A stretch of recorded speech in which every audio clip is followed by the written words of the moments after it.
Hello, मैं doctor Jitendra. मैं आपसे आज avian of hip joint avascular necrosis of hip joints के बारे में बात करूंगा, जिसे हम commonly avian of hip joints बोलते हैं। एवियन में होता क्या है कि जब हमें ब्लड सप्लाई होती है फीमेल हेड की रिड्यूस जाती है या कम हो जाती है, तो वो एवियन ऑफ हिप जॉइंट्स को जनरेट करती है। मीन्स उसकी वजह से एवियन ऑफ हिप जॉइंट्स हमारा हो जाता है। और इसमें जो सिम्टम्स की बात करें तो इसमें जो पेन रहता है वो हमारे हिप रीजन पे, बटक रीजन पे, थाइस पे, नीज पे ये पेन हमारा रहता है। और जो एवियन का जो पेन होता है वो टाइम के साथ साथ धीरे धीरे बढ़ता चला जाता है। हमारे हिप रीजन का जो भी पेन हो रहा है वो हमारा बढ़ता चला जाएगा। और जो मेन जो रीजन होता है, जो जो इसका पेन होता है, इवन अगर हम लेटे भी हुए हैं तो भी हमें वो पेन रहता है। मोस्टली पेन में क्या होता है, अगर हम चल रहे हैं या कुछ स्ट्रेस ले रहे हैं तो पेन होता है। लेटने में पेन कम हो जाता है या बंद हो जाता है, लेकिन एवियन में जो पेन होता है वो हमेशा लेटे रहने के बाद भी हमारा पेन बना रहता है। ये एवियन का मेन करेक्टर होता है। और दूसरा इसके कॉजेज़ की बात करें या कारण की बात करें तो जैसे कभी कोई आपका एक्सीडेंट हुआ हो या हिप में कोई फ्रैक्चर हुआ हो तो वो एक तो रीज़न होता है हमारा एवियन का। और दूसरा जो होता है कि स्टेरॉइड यूज़, मीन्स आपने कोई स्टेरॉइड मेडिसिन बहुत लंबी टाइम तक ली हो तो वो भी एक रीज़न होता है एवियन होने का। और जो थर्ड है इसमें कह सकते हैं कि बहुत ज़्यादा हाई लिपिड प्रोफाइल, मीन्स आपने बहुत ज़्यादा जंक फूड खा रहे हो या वो लाइफ स्टाइल आपकी अच्छी ना हो, तो वो भी एक रीज़न होता है एवियन का होने का। मीन्स हमारा ब्लड होता है बहुत गाढ़ा हो जाता है, मीन्स थिक हो जाता है, तो वो भी एवियन के रीज़न बन सकता है। और इसके में एवियन में स्टेजेस की बात करें तो एवियन में 4 स्टेजेस बताई गई हैं। इसमें जो फर्स्ट स्टेज होती है उसमें एवियन में वो एक्सरे में विजिबल नहीं होती, वो सिर्फ एमआरआईज में ही विजिबल होती है, जिसका आप लोगों को पता ही नहीं चलता फर्स्ट स्टेज का। तो और जो सेकंड स्टेज होती है उसमें थोड़ा सा डैमेज स्टार्ट हो जाते हैं, हल्के फुल्के होना। और लेकिन उसमें जो बॉल होती है, हमारी फीमर का हेड होता है, वो बिल्कुल इंटैक्ट रहता है।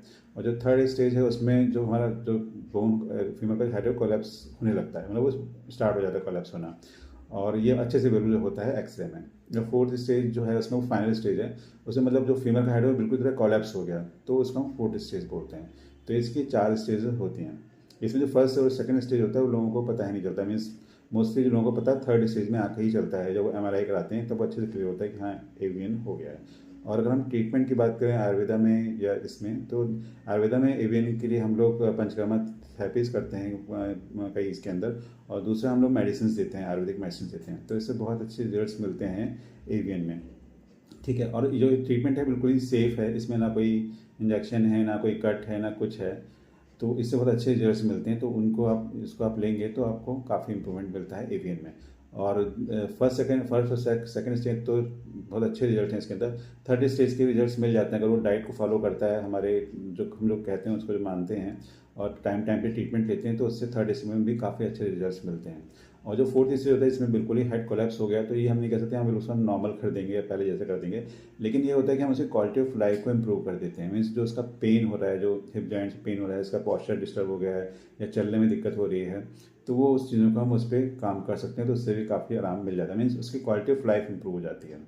तो ये चीज़ होती है, मतलब आयुर्वेद में इस तरह से हम ट्रीटमेंट करते हैं। देंगे हिप जॉइंट्स पेन के बारे में, और एवियन हिप्स का जो पेन रहता है उसको हम कैसे रिकग्नाइज करें, हम कैसे डिफ्रेंशिएट करें, तो उसके बारे में हम बात करेंगे। और जिसमें जो हिप जॉइंट्स का जो पेन होता है, मीन्स उसके हमारे कई सारे रीजन होते हैं। उसके मस्कुलर रीजन हो सकती हैं, या स्लिप डिस्क हो सकता है, या कुछ आपको चोट लगी हो वो भी रीजन हो सकता है। और जो हमारे जब एवियन का जो पेन होता है मेनली जो जो पेन होता है वो मेनली हमारी जो ब्लड सप्लाई होती है फीमेल हेड पे जब कम हो जाती है, तो वो उसकी वजह से होता है। जो इसमें मेन डिफरेंस रहता है कि जो हिप जॉइंट्स का अदर रीजन्स की वजह से जो हिप जॉइंट्स का पेन होता है वो हमारा थोड़ा सा, अगर हम रेस्ट करते हैं, अगर हम लेट जाते हैं तो हमारा वो कम हो जाता है। मीन्स वो स्ट्रेन जब हम उस पर प्रेशर कम करते हैं हिप जॉइंट्स पे तो उसमें आराम मिल जाता है।